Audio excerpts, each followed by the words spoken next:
On Friday morning, May 26th, L's Place in Cloquet, Minnesota was burglarized for the 4th time since Christmas. The burglars pried open the back door and then carefully worked their way around the alarm sensors inside the building. Next, they pried open the cabinet doors of the pull-tab booth and forced open the safe, where they stole nearly $1,500 in cash.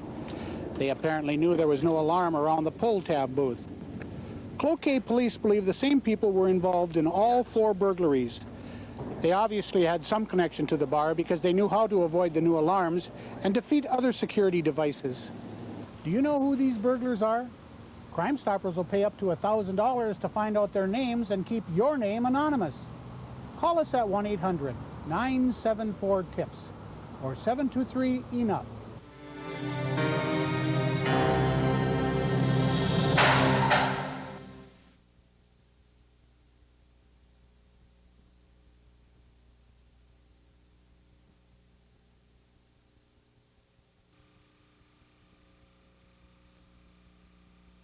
This race with any hard and fast agenda. I can tell you that I believe to think back about the postal service jobs and how many people couldn't pass a basic lunch, to survive with in this society. I'm alarmed by the violence in our schools and the disruption this causes to the learning environment. I feel we must expand pure system of conflict resolution, teaching our children how to deal with conflicts without violence.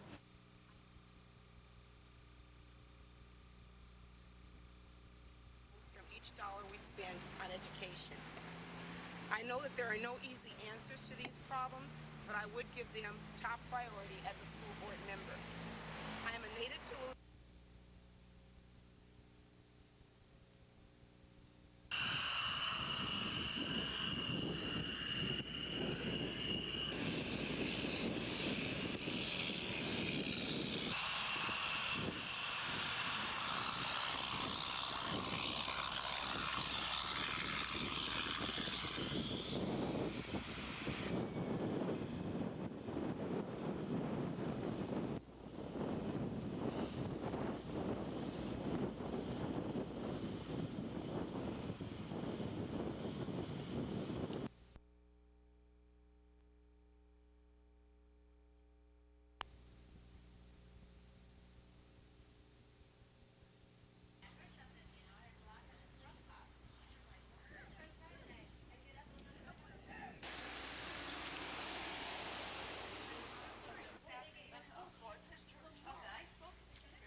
Molly, I'm joined today by Jane Roysum at the Humane Society of Douglas County. Jane, thanks for being with us. Thank you. I got to ask you a question, Jane. How many animals do you have ready for adoption right now?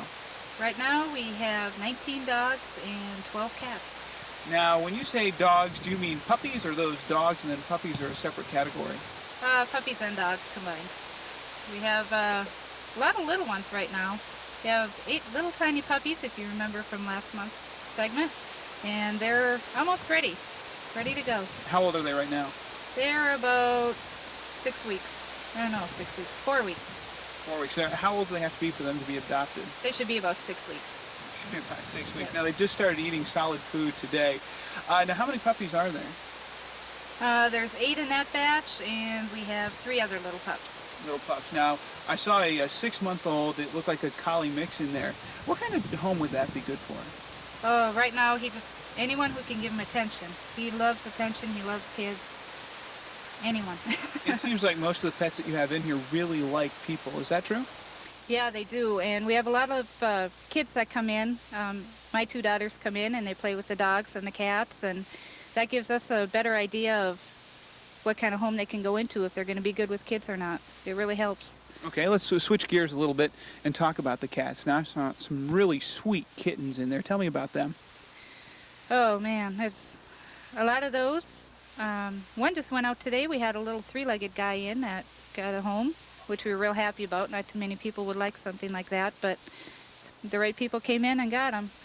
And we have a lot of bigger kittens and a few little kittens, a couple big cats, a mama kitty who's looking for a home. They're all sweet. So you have something for every type of household. Yes. Now, what do people have to do if they want to adopt? Come out here and make sure that it's the right animal for you. A lot of people, they adopt something and are not happy with it when they get home. So then it doesn't work out. So we like them to come out, take their time, make sure you're ready for an animal, and then after you get it home, it's up to them to keep the shots and license up to date and just give it a good, loving home. Okay, what's the number down here if people are interested? 398-6784. All right, thanks very much. Jane Roysum joining us today from the Humane Society of Douglas County. We'll send it back to you, Molly.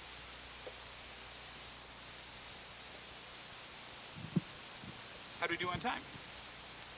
I don't know, it didn't start when I...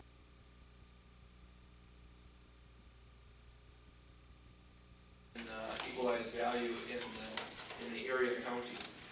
And we'll be starting the budget. We debated this, I don't know, was it 5 years ago, 6 years ago?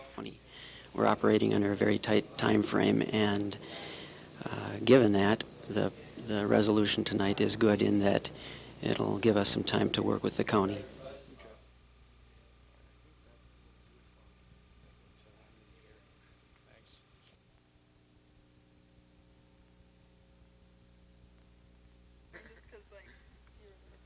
For 100 years, the Brill River was stocked with trout, but that was a short-term answer to a long-term problem.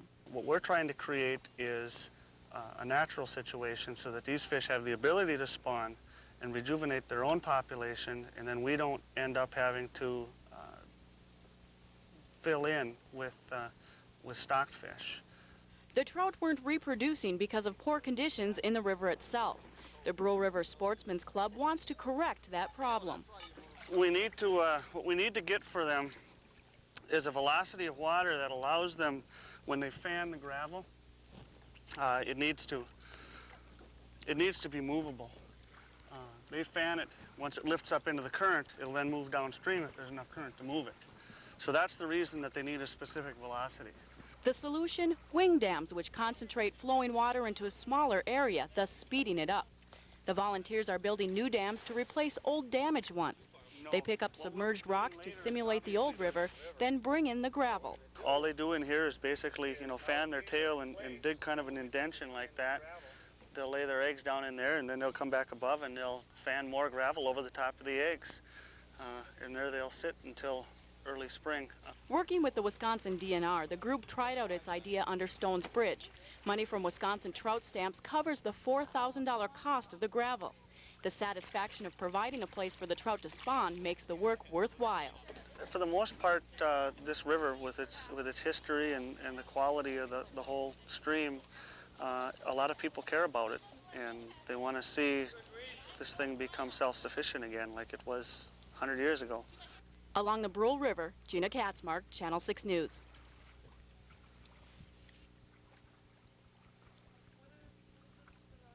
Now, what happens here is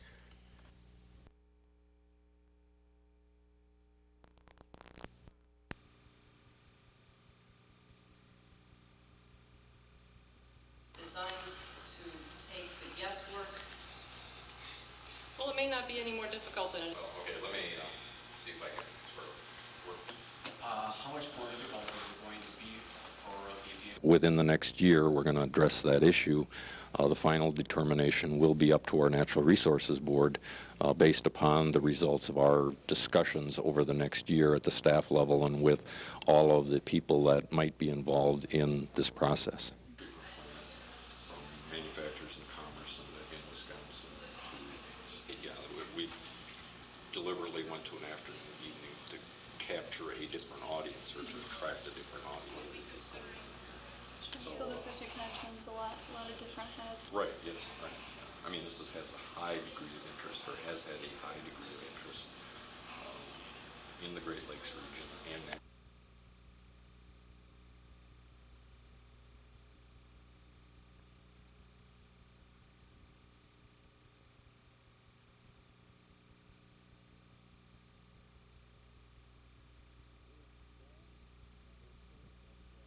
He was down and okay, but and they were in contact with him, but we didn't know any details.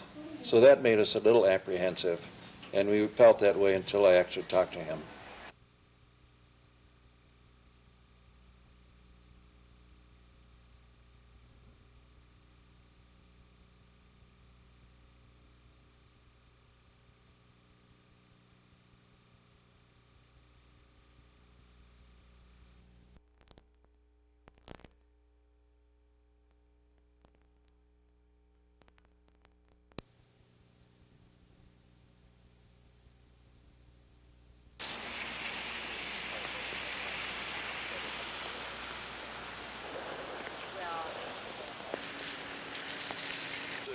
It doesn't really matter to me.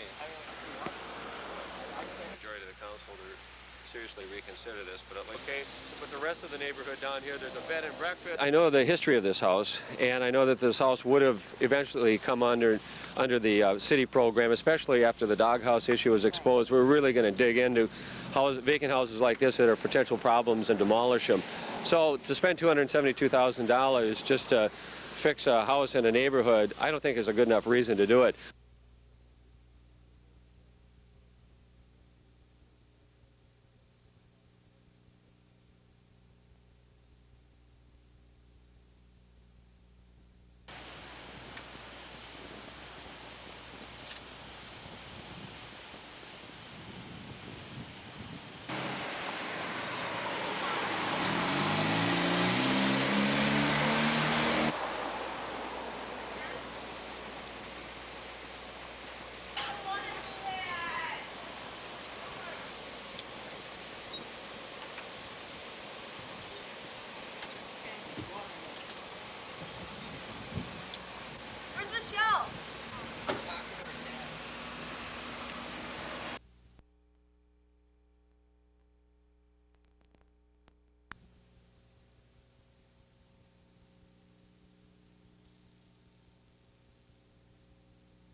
Early Friday morning, July 14th, thieves stole a Kedros brand canoe from a display trailer at a used car lot in Superior, Wisconsin. The canoe was situated next to Highway 53, so passing traffic could get a good look at it. The thieves planned ahead and waited until early morning traffic was light. They smashed the lock off the chains that secured the canoe to the trailer and then carried it to a more secluded area. Superior police believe the thieves then loaded the canoe onto their vehicle and drove off. The canoe was 17 feet long and handcrafted from dark stained cedar planking and brass trim. It was worth $2,000. Call Crime Stoppers and tell us what you know about this stolen canoe. But remember, you can call us about any crime you're aware of. A good example was the anonymous tip Crime Stoppers received on July 7th, which led to 4 felony drug arrests near Floodwood and 2 more near the Twin Cities. St. Louis County Sheriff's deputies also confiscated $53,000 worth of marijuana and other drugs. Call us at 1-800-974-TIPS or 723-ENOUGH.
In a time where the governor is talking about how we all need to make very painful budget cuts, cuts to social programs like SSI and benefits for people who have disabilities, people who are elderly, people who are homeless, those programs are all being slashed. but we can still increase taxes in order to build a baseball stadium.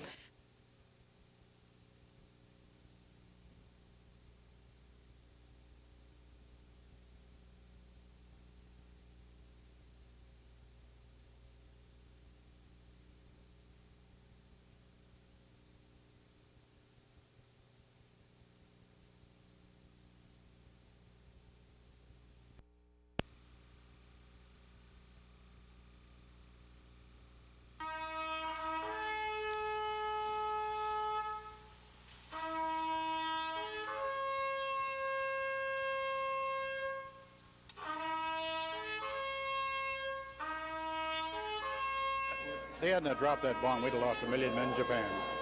You can see the way they fortified Iwo Jima. We lost 6,800 there. Look at Okinawa, more than that. What would they have been to Japan?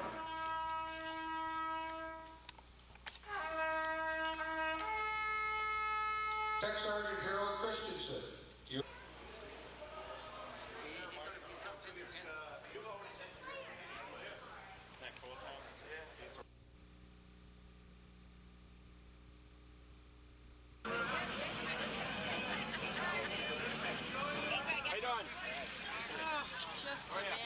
My name's David Wheeler, and I'm running for mayor. In really a larger sense, this picnic is representative of a recognized national holiday that recognizes the contribution that labor has made to this country.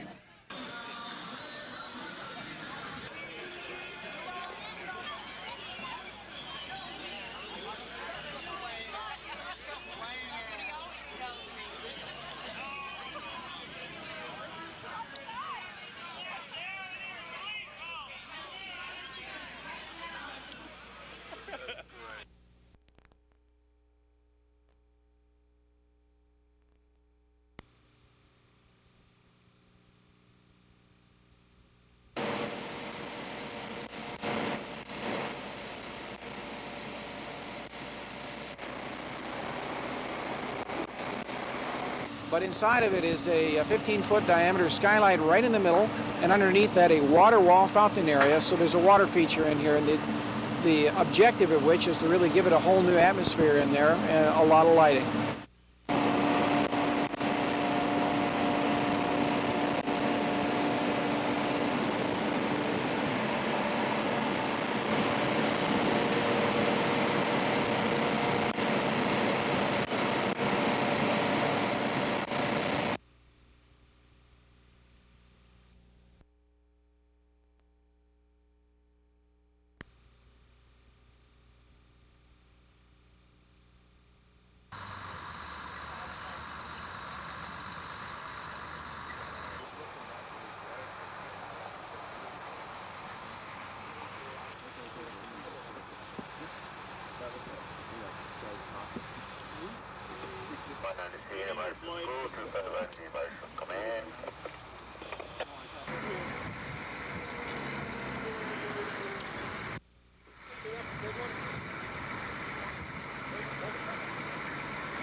And the level of enthusiasm for it in town is quite remarkable. On the air today, Charles Kuralt spoke from the heart. After he bought WELY AM and FM this summer out of receivership, the community has rushed to reclaim its radio station.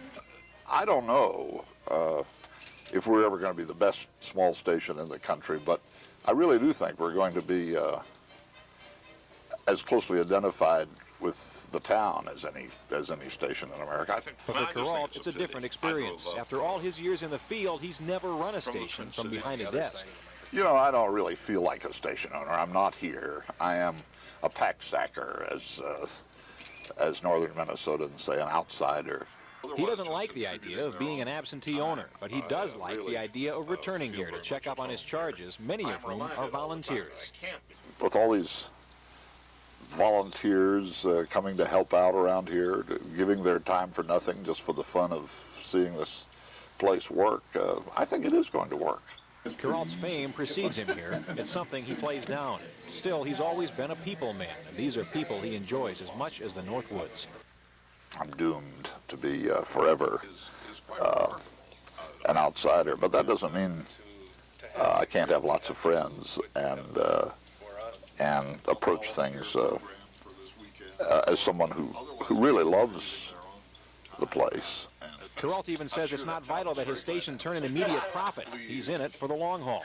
And to close, Charles, I'm going to apologize to you in advance, but it's too good to pass up. On the road with Charles Kuralt, Jeff Pappas, KARE 11 News.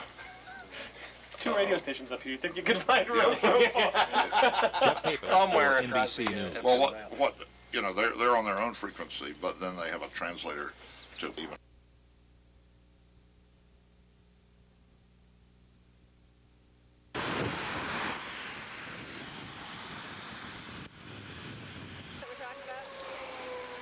We're talking some temporary delays at maybe 15 minutes, maybe up to a half hour during the rush period.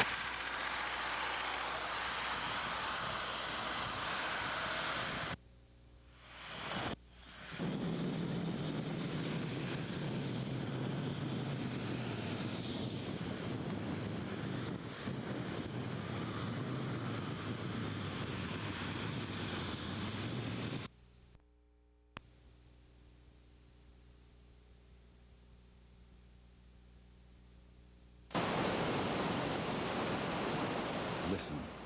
Just listen. That rushing water is the sound of Minnesota. That and the sound of people enjoying the water. Can you see? Yeah. It's neat, all right. But the thing which makes this park truly unique is something one might not notice. The park itself is unique in that it is the only state park in the United States that's owned and operated by American Indians. You need a daily permit? Okay. Stuart Hoberg is a member of the Grand Portage Band of the Ojibwe, as is Marcy McIntyre. Yeah, I can show you outside. They talk to about 200 visitors every day. Yeah, it's that birch tree right over there. Oh. Some of the branches are as big as a lot of birch trees get. All the employees here are Native Americans. The park is owned and operated by the Grand Portage Band of the Ojibwe, the only such state park in the whole country. Hi. Park manager Curtis Gagnon sees an opportunity beyond operating a park. It gives us a vehicle to tell about ourselves, to interpret our traditions, interpret our culture through Native people, Grand Portage Band members. Curtis Gagnon figures his people have never had a chance like this before, and he's excited. As is Parks Director Bill Morrissey. As you know, most people are aware, there's a lot of serious issues between the whites and the American Indians. And we need to build trust throughout the nation. We need to build trust in Minnesota. And this is a good starting point.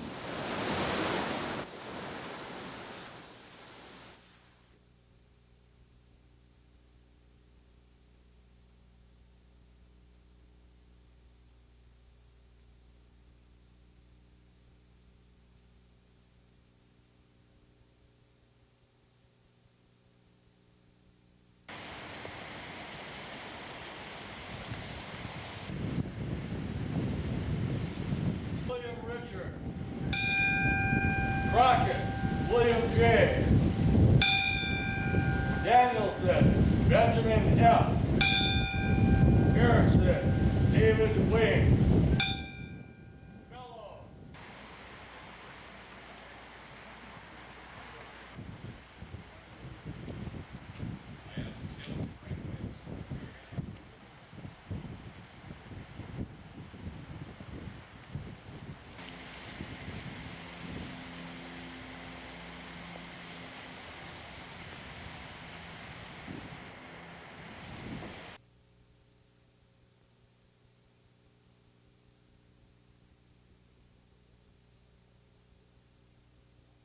You have to be careful driving a car along Hawk Ridge this weekend. It's the largest concentration you'll find of people not looking at the ground.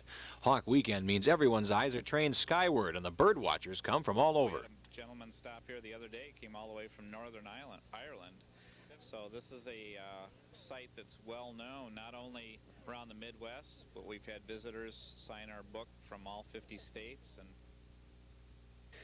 this weekend is a ritual for a couple of reasons. First, the birds are back, but secondly, the people are as well. Hawk Weekend routinely draws hundreds of people here, and it's a big reason the center is able to stay in business.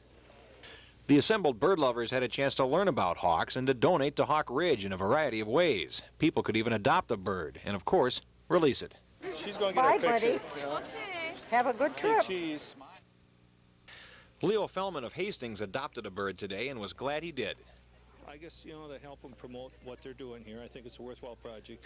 And I wanted to get this guided tour, you know, to go back and watch them band the birds. Some people weren't there to spend money this weekend, but to take in a beautiful afternoon along the lakeshore, along with some friends. A lot of people come up because it's usually a good time to come watch the birds, and there's also a lot of fellowship that goes with it as well.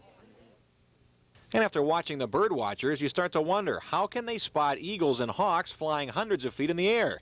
There must be a trick, right? They're so high up in the air. How do you spot these birds? Well, you sort of look around at other people and see where they're looking. Well, maybe the trick isn't so obvious after all, but the enjoyment people get out of this weekend is. In Duluth, Jeff Pappas, Channel 6 News.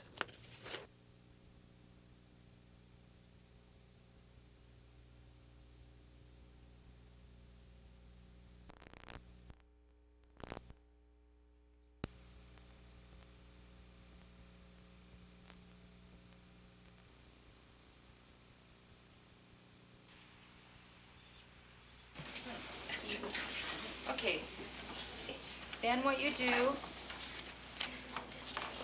withdrawal is the money that they took out. The request came from the school that this is what they would like to do, and we really think it's will be a real learning experience for the students as well, as they will be learning how to save, which I guess is good for anyone at any age. Okay, so she has 67 cents in coin, $2 in currency, no checks. But she will explain to you how we're going to fill it out, okay? You really don't have to. Yeah, explain. Okay, how we're going to start it is we put the date in, the day of the transaction, which will be today. And what we're going to put in the memo is what they did, either a savings deposit or withdrawal. Withdrawal is the money that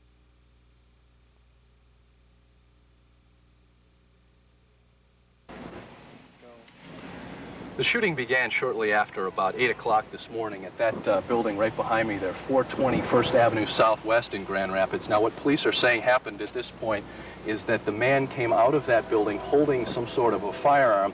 Police ordered him to drop it. The man apparently did not drop the firearm, and police at that time opened up with a barrage of fire. Now, what you can see back there is some medical equipment and other sorts of evidence that police have left there. There's also some blood that has stained the grass up there, apparently in the area where the man was shot. And if you look down here, you can see some of the shell casings from when the shooting took place. These are apparently from the police weapons, and I've counted at least 15 of them right here.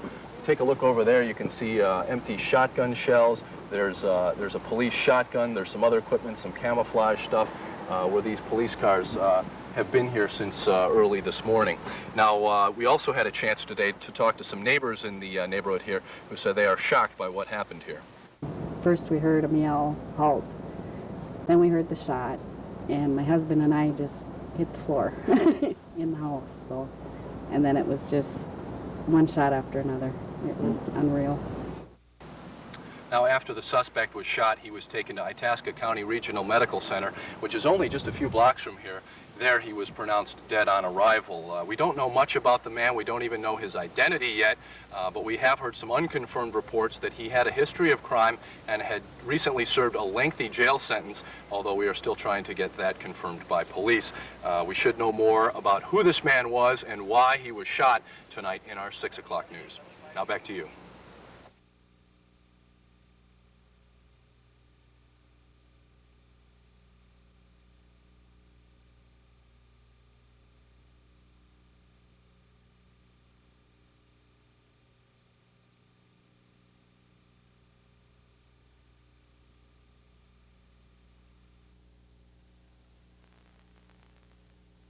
police department applies directly to the Federal Department of Justice and then gets to be involved in community-oriented type. Proper tools to deal with. Be found was in Waukesha County. There is a desperate need, in my judgment, for a detention facility in the northwest area of Wisconsin. I think, and I have been advocating for some time, that the state be prepared to help in the construction of such a facility.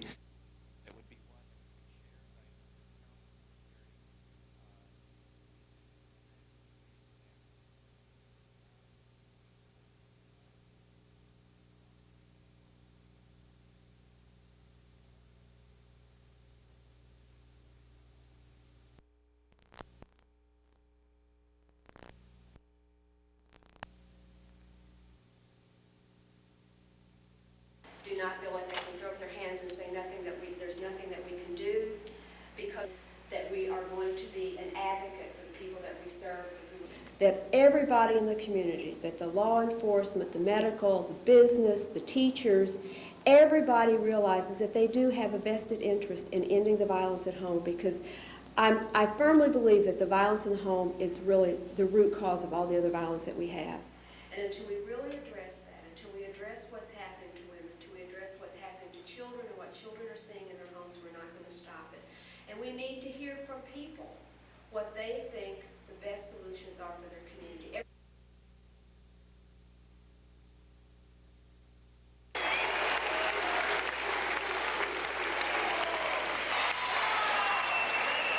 Thank you, Mr. Walsh. That you're sitting in a school building today. The bricks contest. The goal of this contest was to guess the correct number of bricks.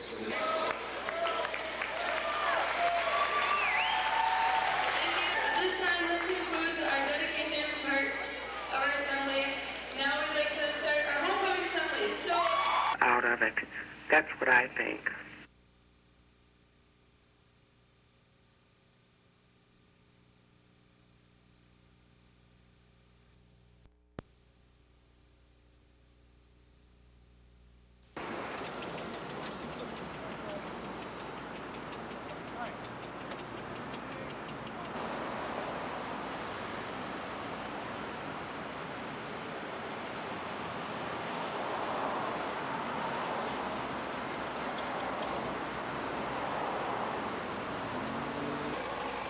Okay,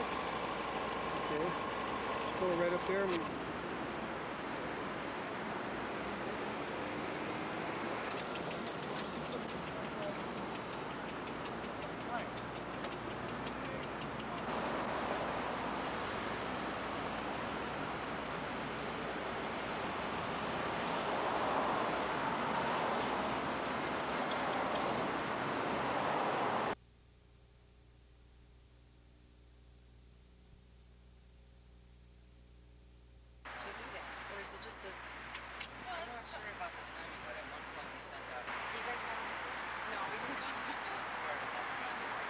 We traveled to a lot of different kinds of communities and a lot of different places all over the country, and basically we were surprised to find that people said the same thing everywhere. People want a world that's clean, and they want a safe place to grow up in and a safe place to have children, and they have a lot of creativity about different ways to make that happen.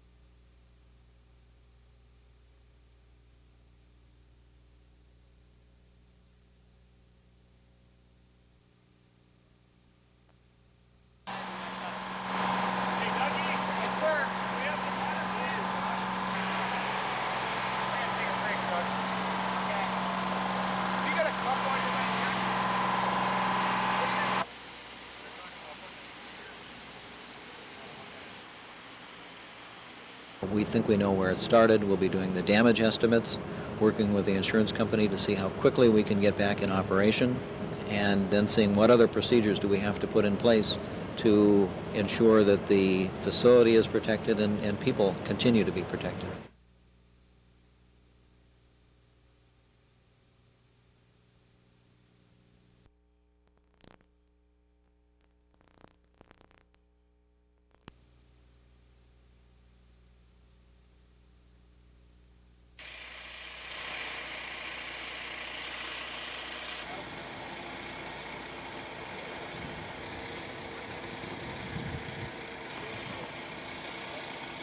We're investigating the situation. We're not sure right now if it is a homicide.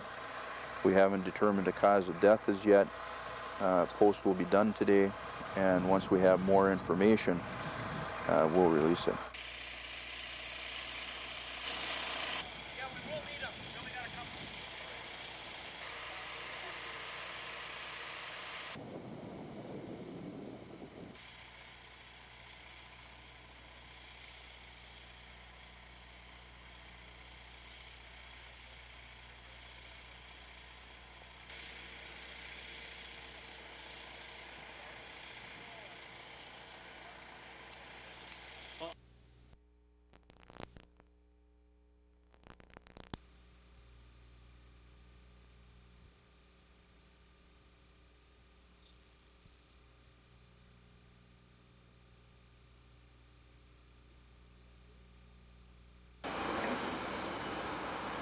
It depended on where you wanted to park and who parked before you in downtown Duluth. A monkey see, monkey do approach prevailed. If the person next to you parallel parked, you parallel parked. If they angle parked, you angle parked. Or maybe not. Diagonal parking hasn't officially gone into effect just yet, but commuters weren't sure what to do. The meters are still up, and there were some dotted lines that looked like angle parking spaces, but they weren't. On Sunday, our crews were out putting down what are temporary guidelines for the contractor to use before he puts down his very permanent epoxy type of a pavement marking material. So the temporary lines were really only there for the painters who were starting their work Tuesday morning. And they weren't intended for people to use right away, even though it caused some confusion. City officials say it'll be better in the long run. I think what we were doing is being very conservative to make sure that we had good lines for the contractor to follow, which would minimize his time on the street. And hopefully with that kind of an approach, we can have the contractor in and out of here within a day's time. For the next few months, parking will be free on Superior Street, with business owners hoping to attract large crowds for the Christmas shopping season. Meters are tentatively planned to be back in operation by January, but it is possible the city could decide to eliminate the meters if certain questions can be answered. Has been, how is that going to be enforced? Can it be effectively enforced to keep it open for customers? Also, how is that going to impact the businesses and also the city of Duluth and its revenue stream? That decision won't come till next year. In Duluth, Derek Hines, Channel 6 News.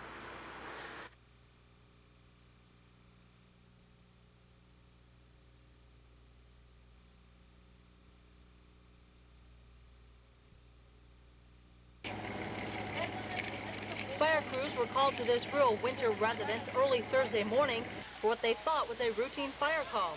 However, when they arrived on the scene, they discovered the body of 40-year-old Robert Clark dead inside his burning home. When the body was removed from the house, authorities realized Clark had been shot. The sheriff is now calling the incident a homicide and the fire arson. The wounds were in the head, in the back part of the head. And of course, that would be very hard to do if you were attempting to commit suicide. Sure. So everything points towards a homicide right now. The murder here has shocked members of this small rural community. They say the last known crime on record like this one occurred way back in 1910, over 85 years ago. Everybody is very concerned that something like this could happen in our small town, our village. And we're anxious to find out who did it, and we're hoping that it's not somebody locally who lives within our community. Sheehan says it was alert neighbors that brought fire crews to the scene, but when they arrived, it was too late. Down the road from the residence, there is people living, and those are the people that happened to come by and spot the fire and the smoke. Tried to get in to see if they could help. It was too hot, and then went back to the phone and called for help. Authorities are currently questioning a suspect. The state fire marshal and the Department of Criminal Investigation are continuing to piece together evidence at the crime scene and hope to have some concrete answers later this week. In Winter, Wisconsin, Ann Carroll, Channel 6 News.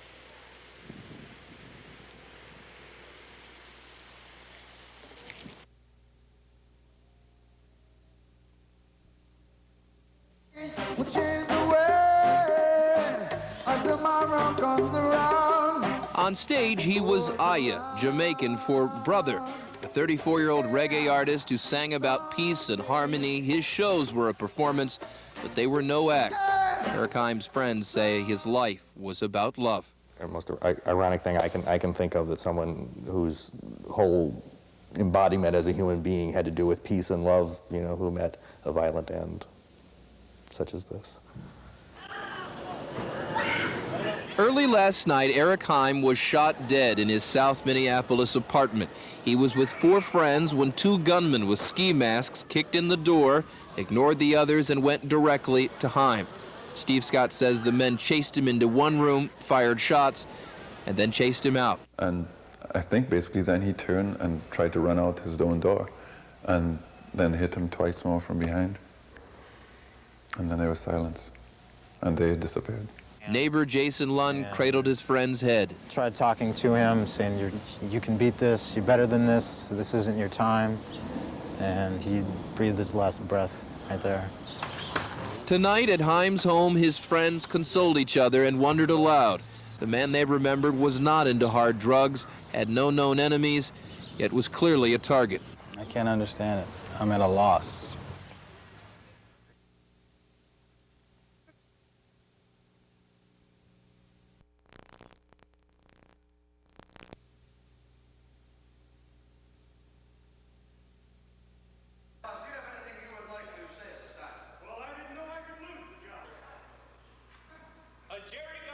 I'll tell you what, I'll leave you something special under the tree this year. What do you want? I want to be a mayor. But Herbie, you were a mayor.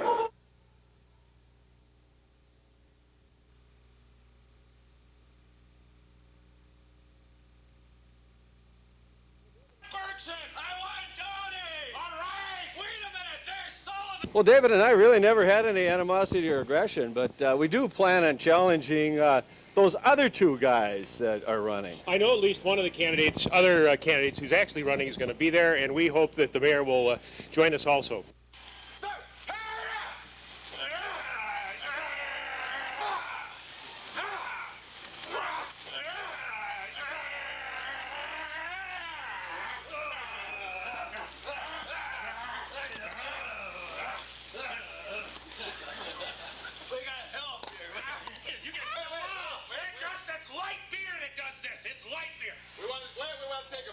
Break, and I want you to doty over here. Ready? Fight!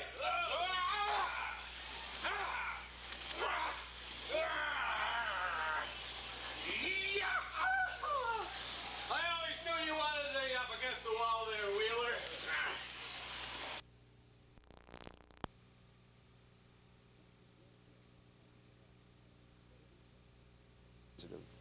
Dr. George Gross almost lost his home. But it is hard to take a hit like that. And it's changed our life forever.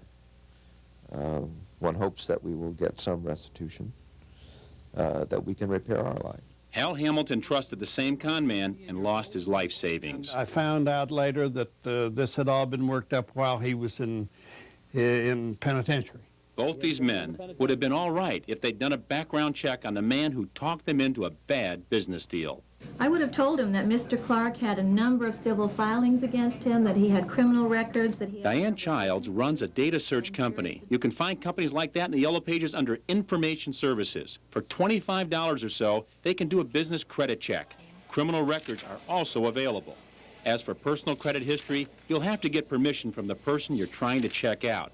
If they won't give you permission, it could be a red flag. If they have nothing to hide, they'd have no problem giving you a release.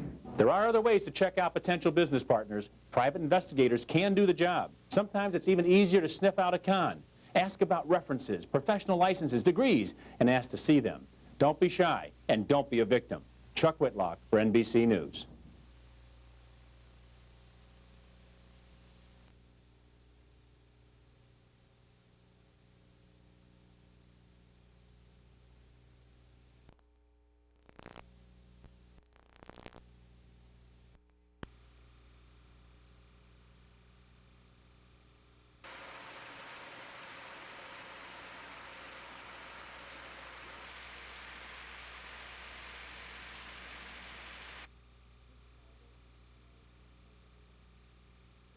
And we smelled it, and there were cop cars everywhere, and It was really kind of cool.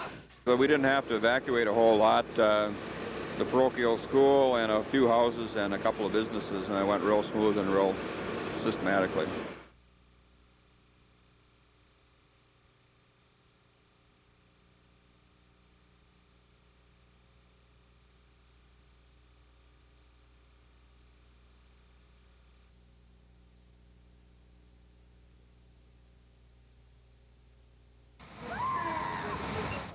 The tragic bus accident in Illinois has sparked concern about school bus safety issues in the Northland. School bus drivers here go through extensive training to get their licenses and are supposed to pay special attention to railroad crossings. The training for railroad crossings is incorporated into our regular drivers training. New drivers go through approximately 8 hours of classroom training and 15 hours of behind the wheel training. And the state requires up to 8 hours of continuing education for existing drivers every school year. Drivers are required to follow a detailed safety procedure every time they come to a railroad crossing. That includes a full stop away from the tracks, turning on hazard lights, and opening the door and window to listen.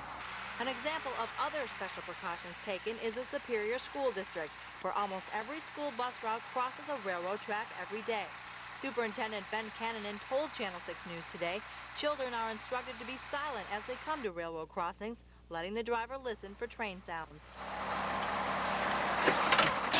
Superior officials have even changed routes to avoid tracks. Because they are such a hazardous area, like I said, routing decisions are made sometimes to avoid railroad crossings and maybe go a different direction to avoid going over the crossing. One of the big questions in the Illinois crash is, did the stoplights work properly? In the Northland, railroad companies are responsible for monitoring safety arms and lights on all their tracks and inspecting on a regular basis. In Superior, Ann Carroll, Channel 6 News.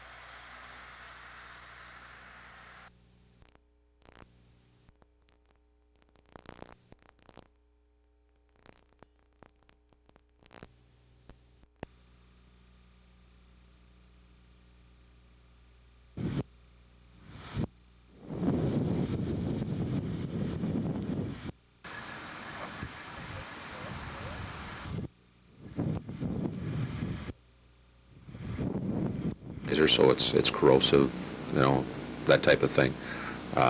If you have a fire in there, it could enhance the flammability of everything that was in there. Yeah, it was, you know, in an uncontrolled environment, very dangerous, extremely dangerous.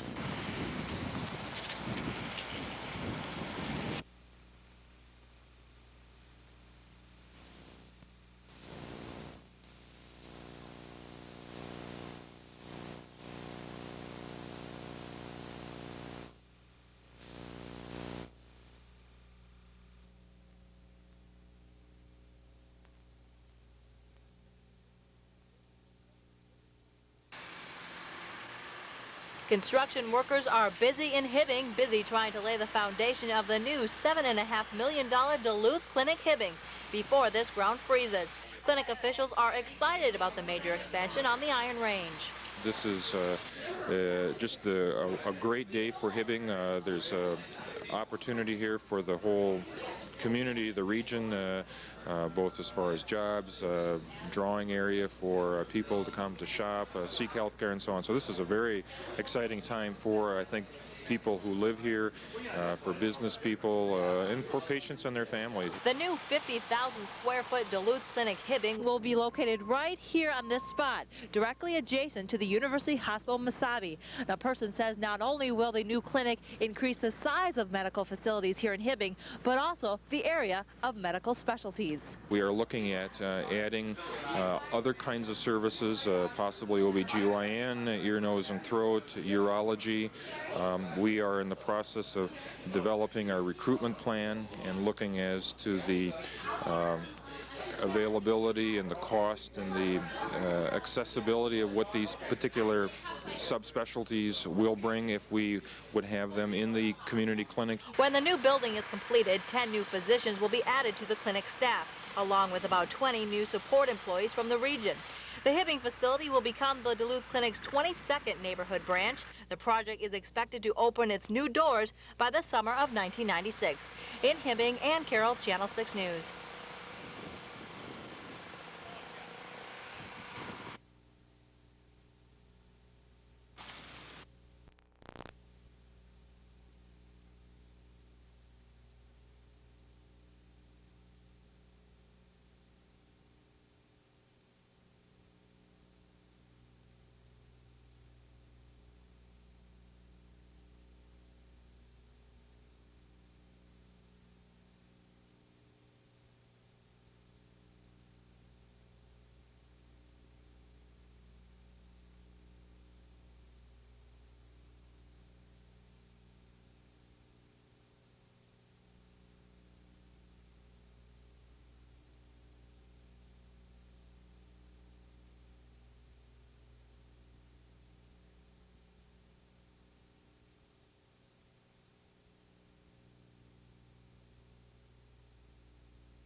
Board will be fully apprised of the position of the county board.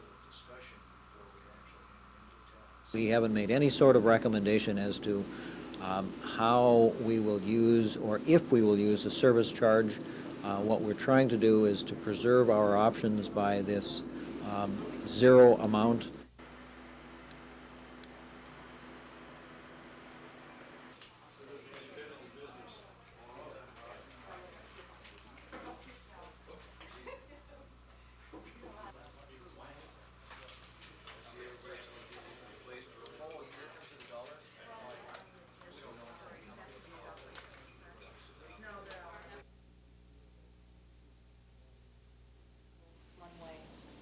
I definitely feel right now that this is more than just a safety issue. It is a racist issue. It is a discriminatory type action against this area. The long day started at Herberg's Center shortly after 8 o'clock.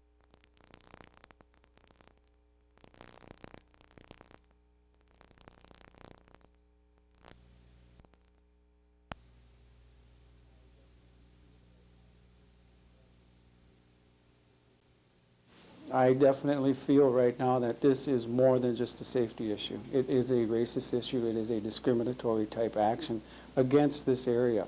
Jerry Ojibwe and other parents are mad. Mad because they say this is the en route to transport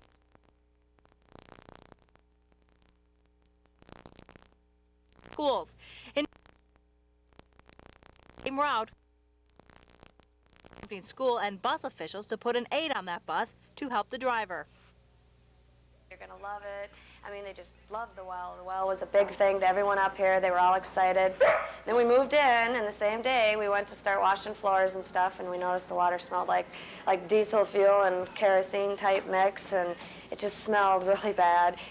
Gail and Jeff Johnson moved to Lookout Mountain just 2 months ago to give their 2 children, Michael and Kayla, a better life. But now that life includes contaminated well water, water that is making the entire village sick with extremely high levels of trichloroethylene, a cancer-causing chemical. A lot of people have headaches. It causes dermatitis. It's a carcinogen. Headaches, dizziness, nausea. A lot of people up here are sick all the time. When residents first asked about the problem, the health department blamed a new well pipe. But when the health department conducted tests in September, they found dangerous levels of a chemical used for dry cleaning and to clean metal. Worse yet, the residents say even though the health department alerted the landowner weeks ago, they weren't told until today.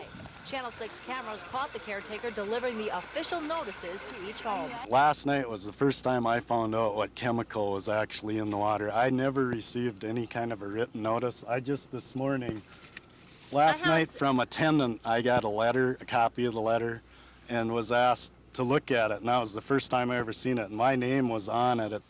The well is located on a hill directly behind this community of former military houses. Now about 20 families live here with as many as 6 children. They've been drinking the contaminated water for close to 2 months now, but the caretaker says he's done his job. The well was being drilled. The well driller submitted the paperwork he has to submit. The state showed up. We cooperate with the state of Minnesota when the fellow was here. They took the water samples, and it's been going through the process. As for the Johnsons, they drive 45 minutes to shower, melt snow to do the dishes, and drink bottled water. The Army Corps of Engineers will drill a new well, but that could take weeks. In the meantime, the Corps will provide bottled water for everyone, starting tomorrow. In Finland, Ann Carroll, Channel 6 News.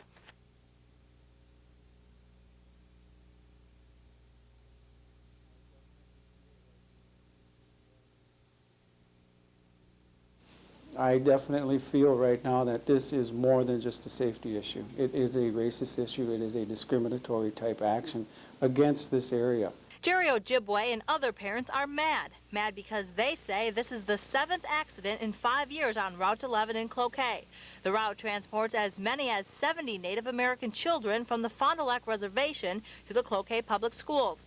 In 1992, the same bus on the same route was involved in another accident, prompting school and bus officials to put an aid on that bus to help the driver. And we determined at that time it would be a good idea to put an aid on there permanently.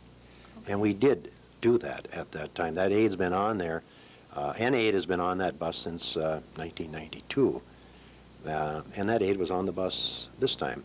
To answer your question, I can't tell you what else we can do. But Ojibwe and other concerned parents say they do know. They have written a letter to the Cloquet Public Schools superintendent voicing concerns about the accident that happened along this highway Monday afternoon. They have also hired a lawyer to file a lawsuit. Well, we'll be suing for some of the issues that we need to understand, and the public needs to understand, is that this bus, route number 11, is specifically, and I need to accent that, is all Indian kids are on this bus. Now, why is that happening in the Northland? In the South, it doesn't happen no more.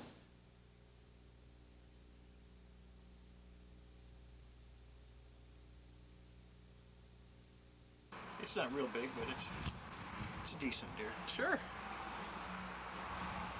It's pretty young on the down end, but you get down south and those far next Sunday.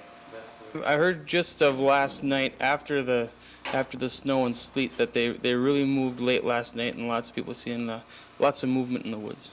Okay. Any tips for people then, as far as ways to attract them and that sort of thing? Or they already know? Well, lots of people this year are trying something new. They're going with the smoking scent sticks.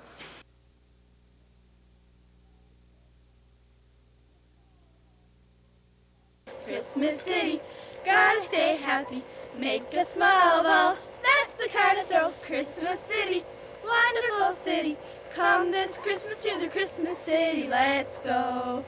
I hear bells ringing, ding dong, ding dong, ding. I hear voices singing of a winter wonderland, come along, you'll understand. Christmas City, gotta stay happy, snowman, snow girl, any kind at all. Christmas City, wonderful city, come this Christmas and you'll suddenly find your youth.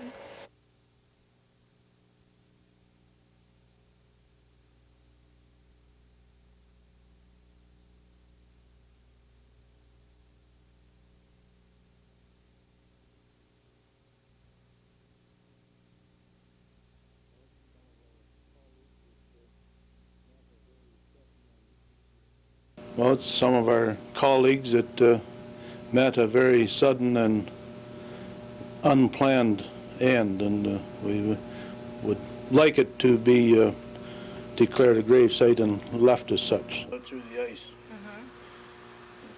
And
Some of these you're not going to believe. Well, this was a long pass from locker up ice. He goes on a breakaway back to his forehand, puts the puck away, and that was just because... We have to cut kids out of our program, and when kids come in, you're just cutting more of your own kids.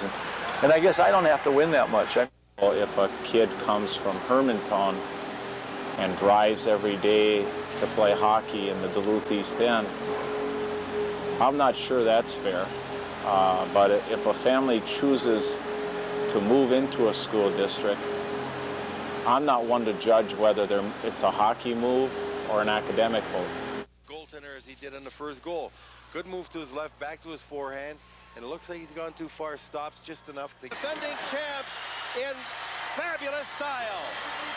What a game they played here tonight. It was just picture perfect.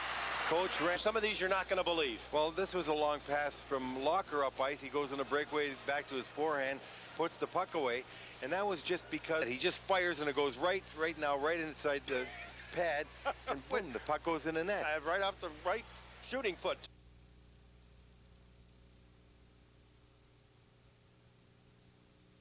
Back in their boutiques area.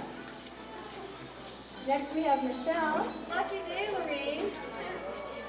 All you need to do is bring this card.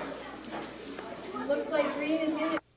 The karaoke machine, and in working with the mall office, I discovered that they are a sponsor of Operation Rudolph, so I thought it would be a perfect opportunity to promote Operation Rudolph in the mall as well. Yeah.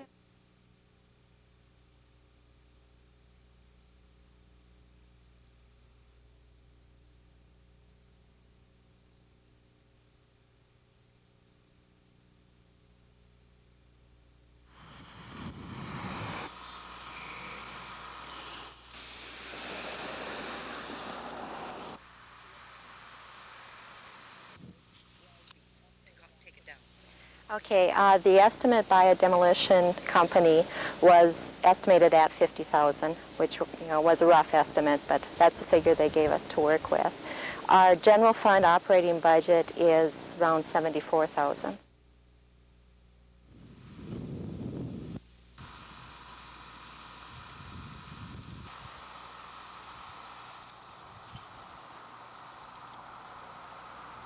We have a lot of elementary.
Hayward police were on hand at the middle school and high school today, and after a lockdown, this door was the only way into or out of the middle school. The police were on hand at the request of school district officials for safety and to reassure students after the weekend shooting. The two most commonly heard words in Hayward today: no comment. Everyone from the district attorney to Hayward school officials all the way down. This is a community trying very hard to bring things back to normal. Of the 12 people arrested yesterday in connection with the shooting, 7 are now free, including 4 juveniles. The juveniles that were transported on Sunday to the Eau Claire Juvenile Holding Facility were brought back to Sawyer County. 4 of them were released on home detention, and 3 were held in custody and transported back to Eau Claire. The victim's parents say their son was killed by gang members. If that is the case, the sheriff isn't saying. Whether all these people that we're holding at the present time are all gang members, I don't know that. What we're doing is investigating, and at the end of the investigation, we'll know a lot more than we do now. 2 adults arrested yesterday still remain in jail on probation violations. Their names have not been released. The 3 juveniles still held face a waiver hearing December 20th in Hayward. But if nothing else, Sheehan says this case is noteworthy for the size of the investigation. Well, in my 20-some years, and this is my 13 year as sheriff, I can't remember bringing in that many at one time. No. In Hayward, Jeff Papers, Channel 6 News.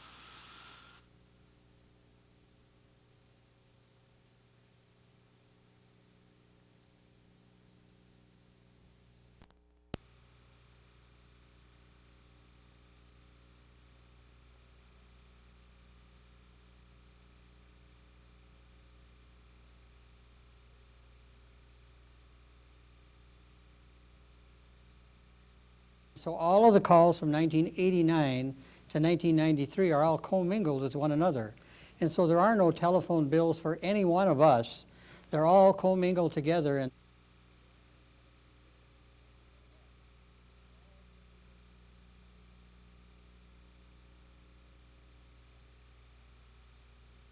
And I was very open and candid about who had the card available to them.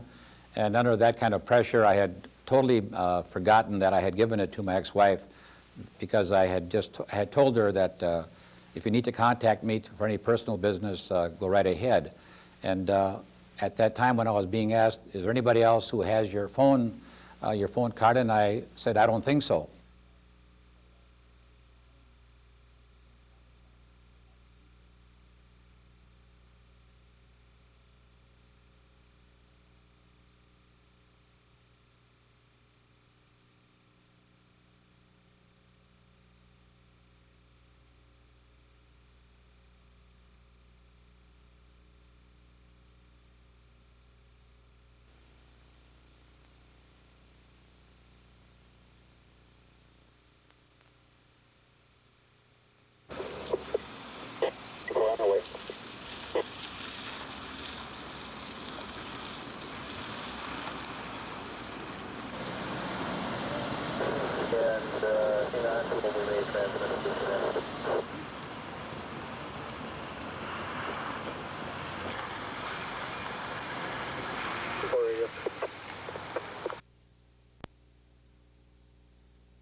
It appears at this time that the death was self-inflicted. Looks like some sort of ligature strangulation.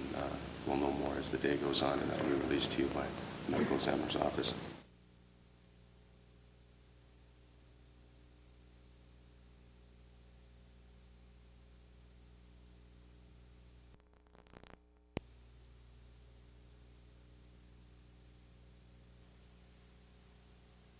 The mood was somber on the Lakoutere Reservation today. Band members are faced with the task of rebuilding their community from within. But this is a day in which people should just kind of think about the things that they're thankful for. You know, we've suffered a tragic loss, but yet we live. But for those left behind, how to live is the question. Tribal Chairman Al Trepagna has promised a special task force to deal with youth problems on the reservation. Tribal members think that's a good start.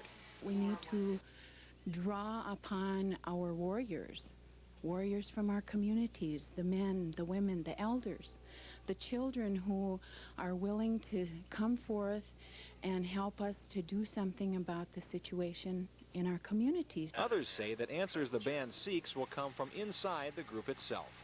The things that led up to this, you know, just wasn't drugs or alcohol or gang youth activity. I think it's deeper than that. I think we will start finding that the family units need to be strengthened. Last week, a vehicle filled with youths drove down this reservation road, and one of those youths shot and killed Kenneth Downey. Today on the reservation, the people here were remembering Downey for how he lived and for how he died. And for some, that remembrance came in the form of tradition. Mary Ellen Baker hosted a healing ceremony this afternoon, the first step on the band's long road back. He didn't believe in violence, but he died. He died like a warrior.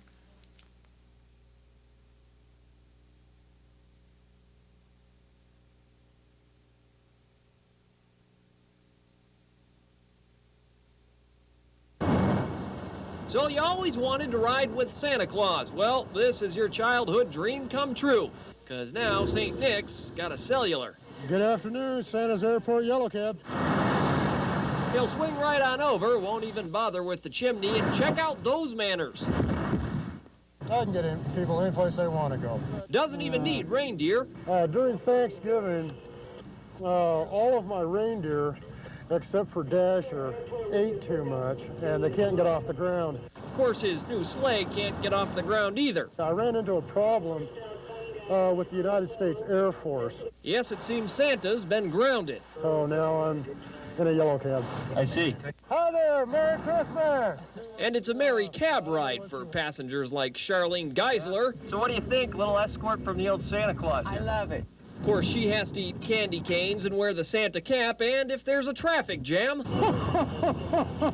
time for a little sidebar Santa Clausing. Yeah, gotta keep the kids happy, and the kids have been so darn good this year. It's a bit more than Charlene bargained for. But hey, it's Christmas, and besides... Financially, I think I'd probably do better than the average cabbie, but that's not what it's all about. I enjoy making people smile. Aw, thanks, Santa. It's been a pleasure. Merry Christmas. A childhood dream come true for $9.40. Maybe he'll buy the old sleigh back. Merry Christmas! John Miller for NBC News.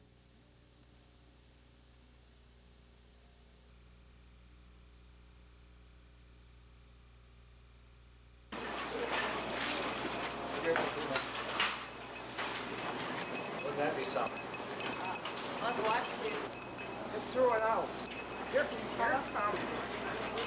We are watching the energy assistance program very carefully because we do want people to know that we aren't a bottomless pit, and there might come a time when we do run out of funds.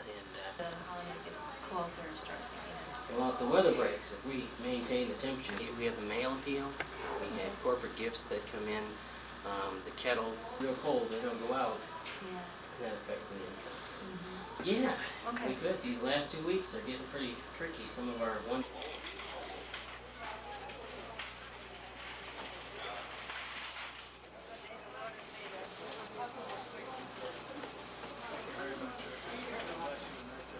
Yeah, so people can get throw it out. Here, Yeah, there's your...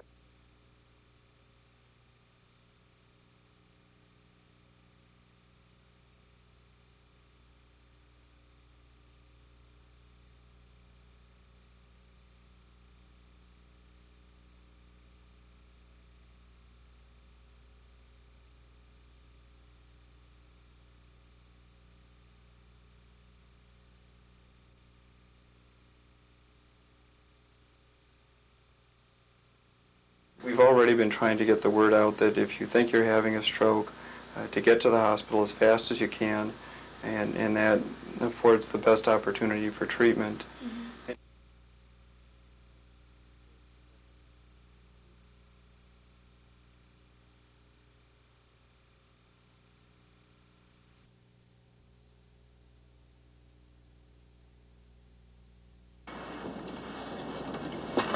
When Jim Dedrick figures it's time to shovel his walk, he takes his cup and his transmitter and heads out to his truck, where he settles in for comfort.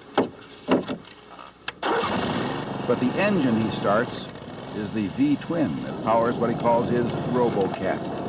It's a miniature skid loader, does everything its big brothers do, but the driver sits over there, across the street in his truck. It's a toy. I love building and designing things, and it's an accomplishment that I feel good about when I get done. Jim Dedrick says it took him 3 years to build his RoboCat. Took old tires to make the tracks, cut and welded the steel himself, designed and built the hydraulics and electronics. He says this is the 6th robot he's built because he saw a robot on TV once that had been built by 8 engineers. But I told the wife, I says, why 8 engineers? I could design and build something like that myself, you know, with high school education only.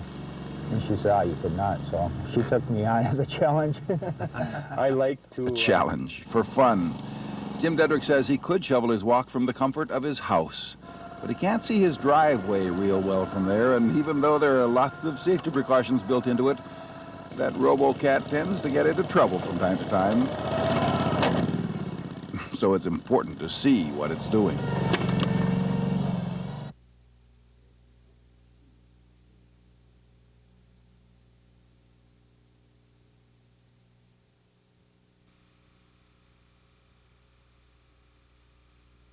In the budget passed in the middle of 1993, $134 million for welfare. A year from now, a net reduction on average. From the Republicans' point of view, our chief objective going into the session was a budget containing property tax relief of $1.2 billion. Our chief accomplishment during the session is a budget that contained $1.2 billion of property tax relief. 1 year from now, reflection of the fact that in 1995, taxes will go up only a net of $55 million statewide over last year, and that represents K-12 school increases of 0.5%. Now, what the 1995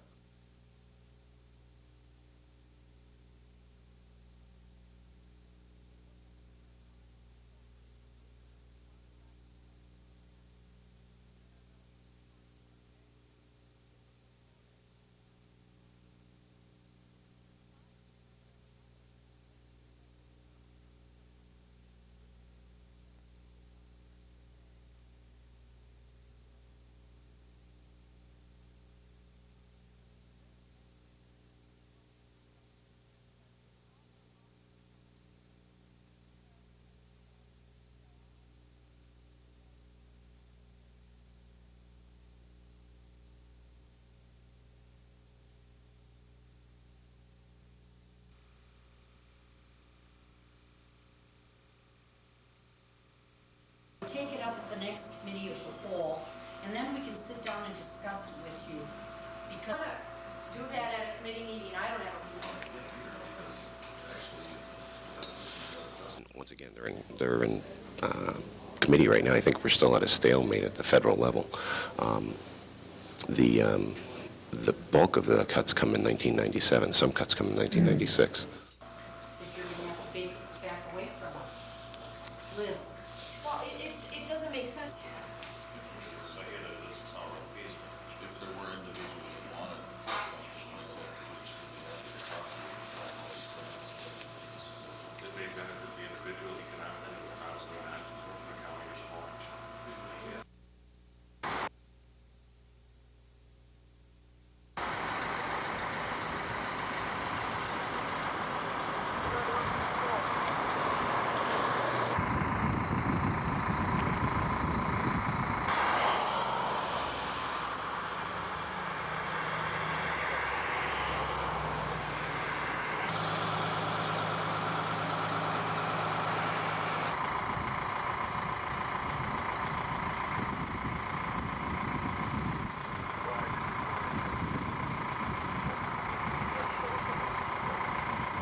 I've lived in Puerto Rico. I was teaching in Puerto Rico. And, you know, when I left high school and I went to the cars, you know, all the cars, you know, we didn't have the car. About 1,000 words, most common words. Yes? Do any of your friends from Bosnia live in America? Yes, yes, some of them, like I said, my classmate lives in Toronto. Nice, you find, I can't say that I've had bad experience at Cathedral. A couple of, you know, but you... Do you still get cultural shocks from I try to maintain some of the good things from over there and accept the good things, a lot of good things that we have here, cultural things.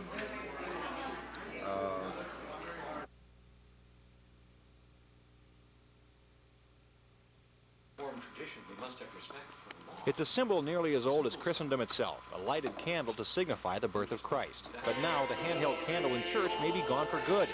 It's against the fire code, and that frustrates a lot of people.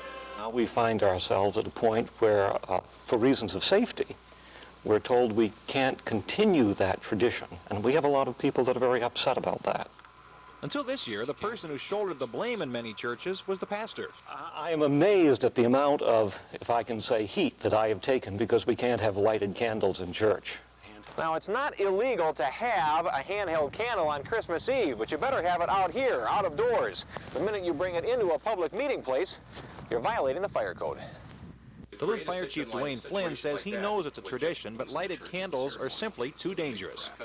There are a lot of rules that are out there, and some of them can be restrictive. There's no two ways about it, but there's good, solid rationale for it. Due to the code, some churches are switching to battery-operated candles, but to traditionalists, it's not the same, and neither is the fact that natural trees indoors can't have lights of any sort. The code is very specific about that in larger places of assemblies, which include churches. You can't have lights on live Christmas trees. But amid all the debate, Cutter says there's a more important concept to keep in mind. That's okay. We honor the fire department, and even without the handheld candles, Christmas will come anyway. In Duluth, Jeff Pappas, Channel 6 News. Do you think that you could reach with the fire department and something like that? Oh, I think the fire department will be more than glad to sit down with representatives of the religious community and discuss what is done in other communities in Minnesota to make sure that all reasonable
Well, like me, but here's some after holiday tidbits, so it might be more perfect now. Okay. Yeah.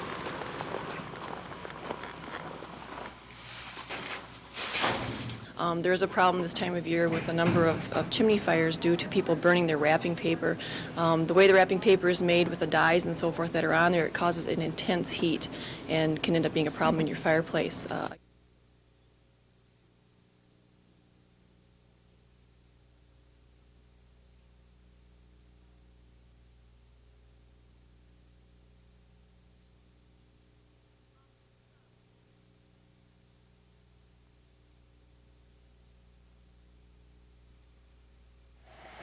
Since it's the last holiday weekend of the year, many tourists have taken advantage of the friendly weather to take off and go on a snowmobile.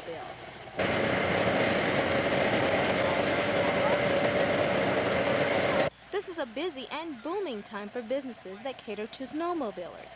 Here at the Willard Inn in West Duluth, they rent snowmobile equipment along with their rooms. But don't bother trying to find a sled for it, at least not this weekend. brings to the business is a lot of the motel rooms are filled during the weekends, mostly. The restaurant business improves, oh, I bet you 100%. Some snowmobilers come to the Northland not only to use trails here, but also for a starting point for snowmobile tours. This Iowa man has been snowmobiling for about 20 years. Yeah, we're coming up at the end of January for a full week, and we're going to ride from like Duluth to Grand Marais to Ely to Grand Rapids, Brainerd, and then back. The riders aren't always all adults. This 7-year-old girl from Pine City rides with her family nearly every year. You go real fast when Daddy's not watching? Krista's dad says they've had a couple of accidents, but nothing serious. We're not the greatest snowmobiles in the world. We don't put on a whole lot of miles every year, so when we get in a few bumpy areas and stuff and the little kids are driving, sometimes they get a little wild and over we go, but we always manage to come out of it okay. In Duluth, Tamika Snowden, Channel 6 News.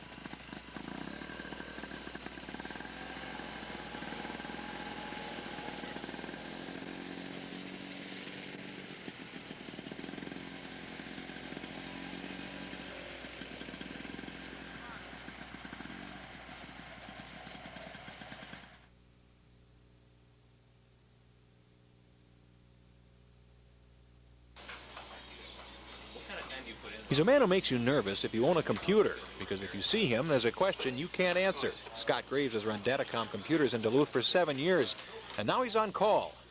We do some home calls, but it's mostly related to the original business calls to begin with. Graves is making a house call at Arrowhead Printing in Superior, installing a tape drive in one computer and fixing a software problem in another. For businesses, when a computer goes down, there's no time to waste. Absolutely critical. Can't get along without them. Our graphics are all computerized. Our office is all computerized. When we're down, we're dead in the water. Though he works primarily with businesses, Graves has a number of private customers too, and you wouldn't believe the problems he finds. Kids will see mom and dad put stuff in and out of the floppy disk, so they have to do it too. And since they don't have disks usually, because the parents keep those away from the kids, they tend to put whatever they can find. Or if you're a parent, maybe you would. Bananas and oatmeal and, I don't know, stuff that kids wouldn't eat, I suppose, stuffed in there. Sometimes the work is physical, other times not. And as a man who knows what most of us don't, Graves has to resist the feeling that he changes his clothes in a phone booth and is afraid of kryptonite. I try not to be intimidating, but sometimes people look at me as being intimidating, but I'm just a guy, unlike anybody else. I just happen to know what the technology is, because that's all I ever do. Graves gets friendly advice from some of his clients, but he says sometimes the best weapon in the business is a sense of humor. In Superior, Jeff Pappas, Channel 6 News.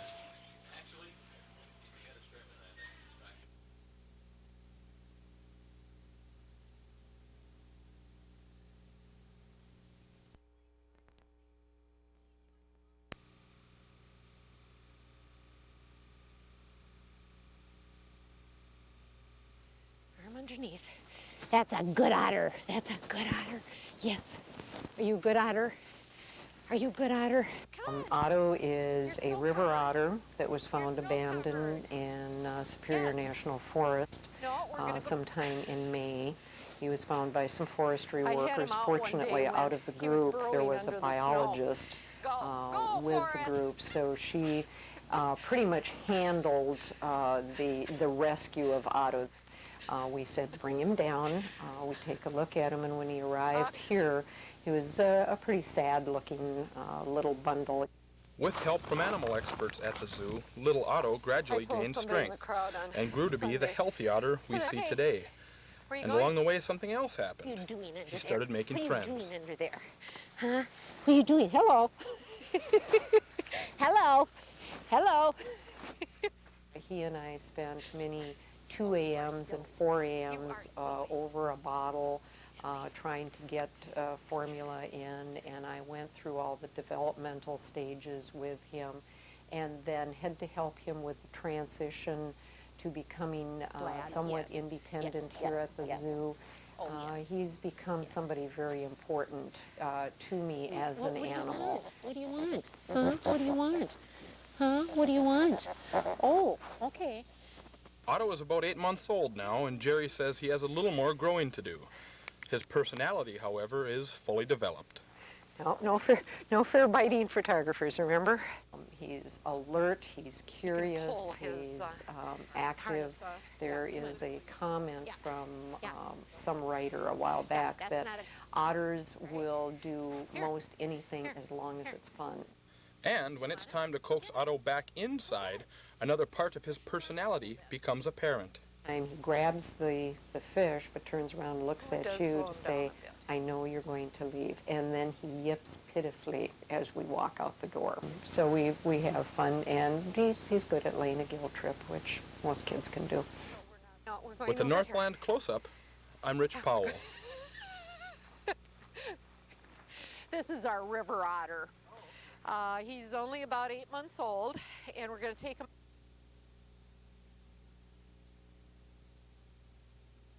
Indian is kind of a semi-derogatory term to the Native Americans, because when the Europeans came over to settle in America, they thought they were going to India, ran across the Native Americans, and decided that they thought they were in India, so they needed to meet. So that's not really true. They're Native Americans, and the Europeans who settled here. Where am I from? I'm from the middle of two worlds. I have white on one side, so does that make me white? I have Native American on the other side, so does that make me Native American? I'm both. Stuck between suburban life and a life of poverty. Where am I from, you ask? I say that ain't the question. The question is, who am I? Good morning again. What they're trying to do here is educate themselves, the Native Americans and Americans, about their culture. And they're doing so. They have their own worldwide web page, which kids and adults can talk to other members of Native Americans to help keep the communication going and keep their heritage alive. Now, there are three terms I want to clarify: American, Native American, and Indian. Indian is kind of a semi-derogatory term to the Native Americans, because when the Europeans came over to settle.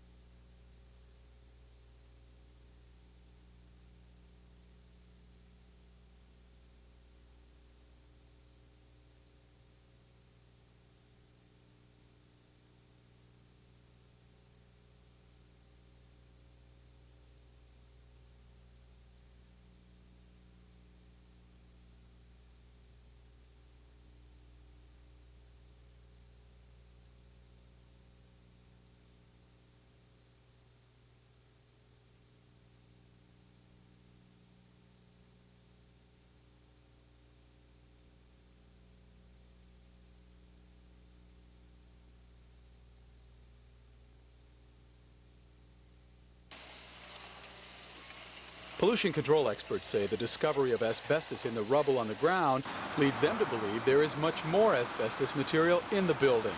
The Cooper Company, which owns the Diamond Tool building and is supervising its demolition, has halted the work. Last week, construction crews had picketed the work because of the use of non-union, out-of-town labor. Everybody talks about problems in this country. We believe the problem is, low wages and benefits are the cause of most of the hardships we're having, and we're out here to promote unionism and a fair standard of living. That's it. Cooper has brought in asbestos abatement experts to determine how safely to get rid of the asbestos on the ground and how to handle the rest of the demolition project. Meanwhile, the Minnesota Pollution Control Agency says the company tearing down the building could face penalties of up to $10,000 a day for each asbestos violation.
spinning 350. And this sleigh behind us is a Brewster bobsleigh. Glen Sheen is fortunate enough to have a fine Brewster collection here in town. It's probably one of the best as far as quality goes in the upper Midwest.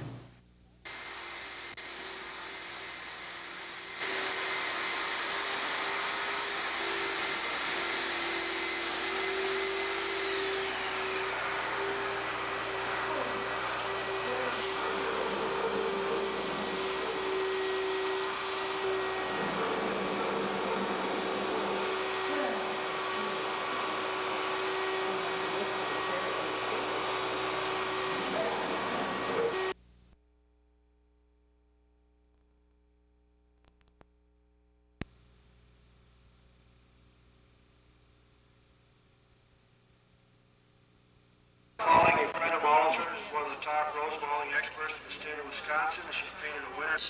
This light bobsleigh is an oscillating sleigh company restored 6 years ago, and he's wearing a horsehair coat custom made for his grandfather in 1910.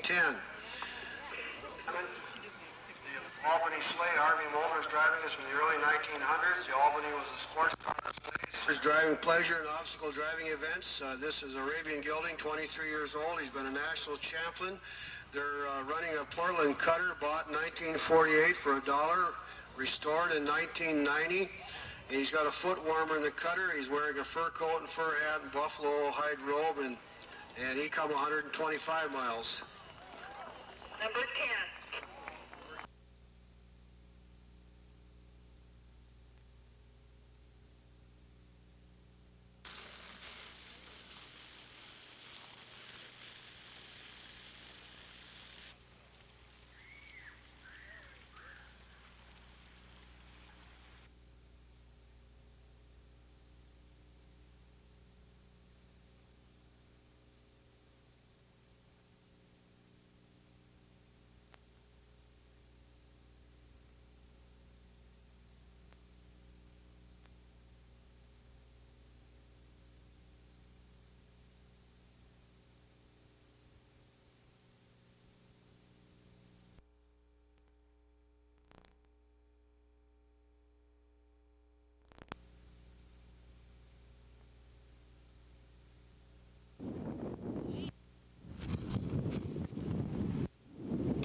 Well, it's just hard for shoveling.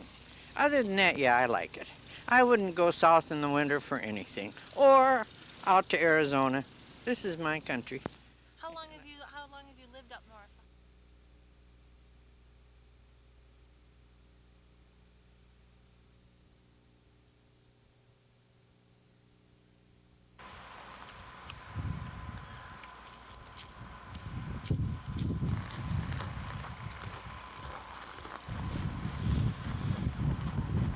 The door, and it goes against our grain as healthcare providers to provide that kind of a care, and so we've decided that that right now there's going to be no disincentive for the patient to get the care that she needs.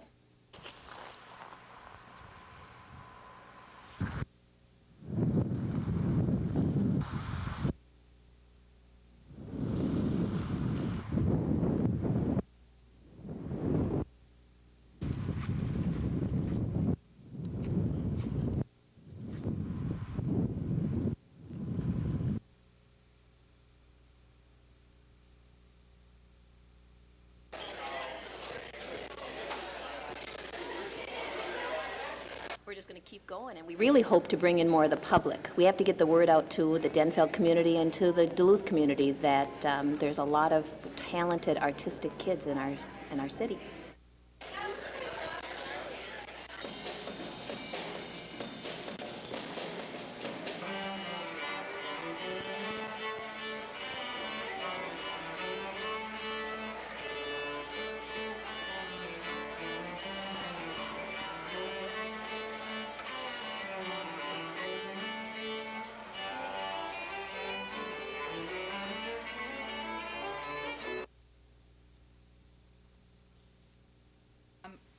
I think it needs to be said, as the President has been saying over and over the last couple of weeks, the budget can be balanced without cutting Medicare $270 billion as proposed by the Republicans.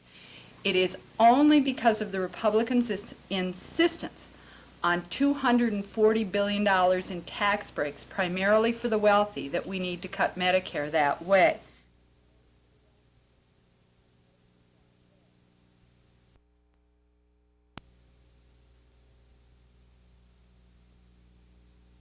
As well as preparing the school district to better serve tomorrow's students. 4 of our highest priorities will be to reduce class size, number 1. Our initial goal will be to reduce class size to 20 students in grades K through 2. This will benefit all students from at-risk to gifted, plus emphasize early intervention, which research supports as resources well spent. Number 2, address at-risk.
Deer hunters, quite frankly, do not appreciate the arrogant posture and attitude of DNR administrators in St. Paul. The deer hunters paid the tab.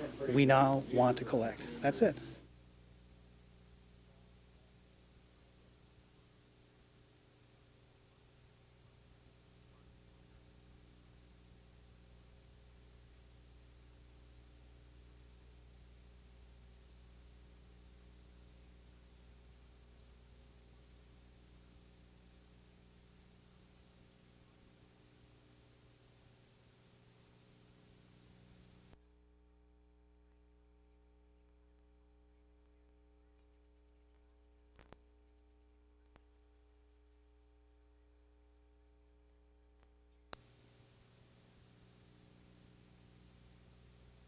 Feel it.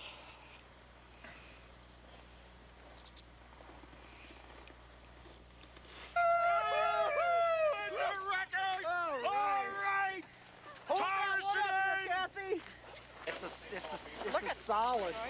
Well, besides being a little cold and nippy, I guess I'm rather pleased that Minnesota, the northeastern part of the state, has the credit for a change and not the other direction. And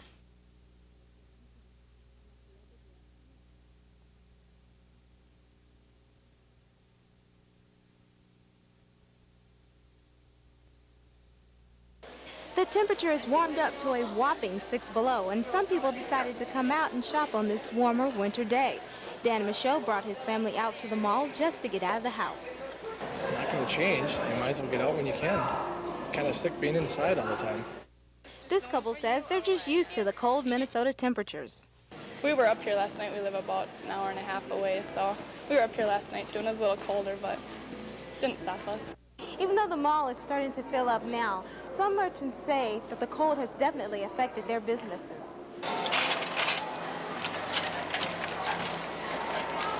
This music store manager says the bitter temperatures have kept people away and made it difficult to make money.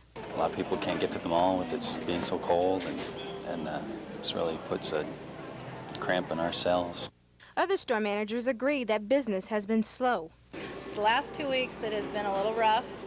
People, it's extremely cold. I've got my spring merchandise here, so it's difficult. With more people coming out to the mall and hopefully warmer temperatures coming, in time business will be back to usual. In Duluth, Tamika Snowden, Channel 6 News.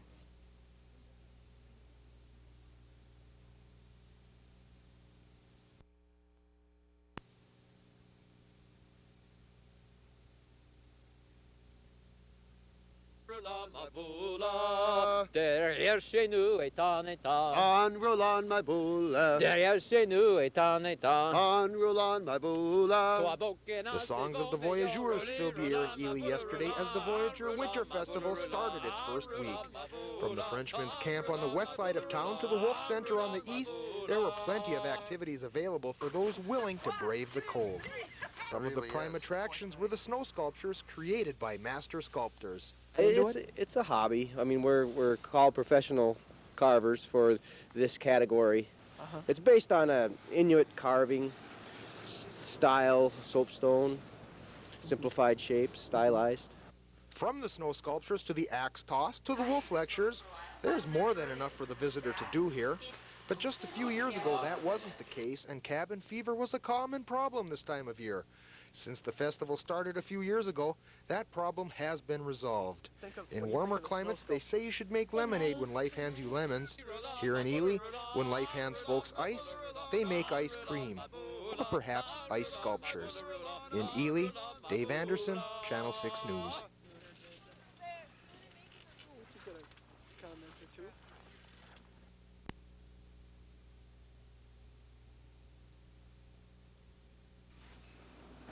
Remember when the new kid came to school and you weren't sure if he fit in or even if you wanted him to? After all, you were there first. Well, that's the way your pet can feel when you bring home a new pet, jealous or threatened. Good party. In Pam Tyra's house, Remo here has been the only pet for an entire year. Then came along Mimi, a high-speed 2-month-old kitten. He spent a lot of time hiding in his cage at first. Now he'll come out and actually tease the cats and try to get the cats to come over to the cage, daring them to come play with him. Occasionally, the old pet will hit it off right away with the new. He might even take the new guy under his wing and show him the ropes. If that happens, great, but don't count on it. The best way to introduce the pets is on neutral ground, preferably outside, completely away from any established territory. Let them sniff each other, maybe even growl a little. If it starts to look ugly, separate them and try again later. When you bring the new pet home, separate the two until they're at least tolerant of each other. This gives the new pet time to get accustomed to its surroundings, and the old pet time to adjust to the new resident. Spend time with each pet separately. This is especially helpful if the new pet is a kitten or puppy. A lot of fuss will be made over the new guy, and that can create a jealous situation. Well, time and patience will eventually pay off. Not only will they learn to tolerate each other, but they just might become great friends.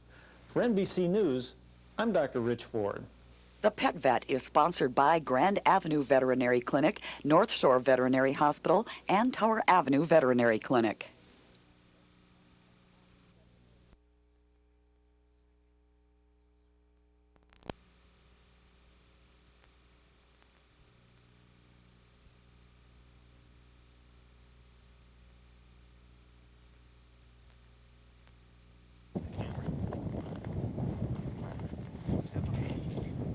Shot.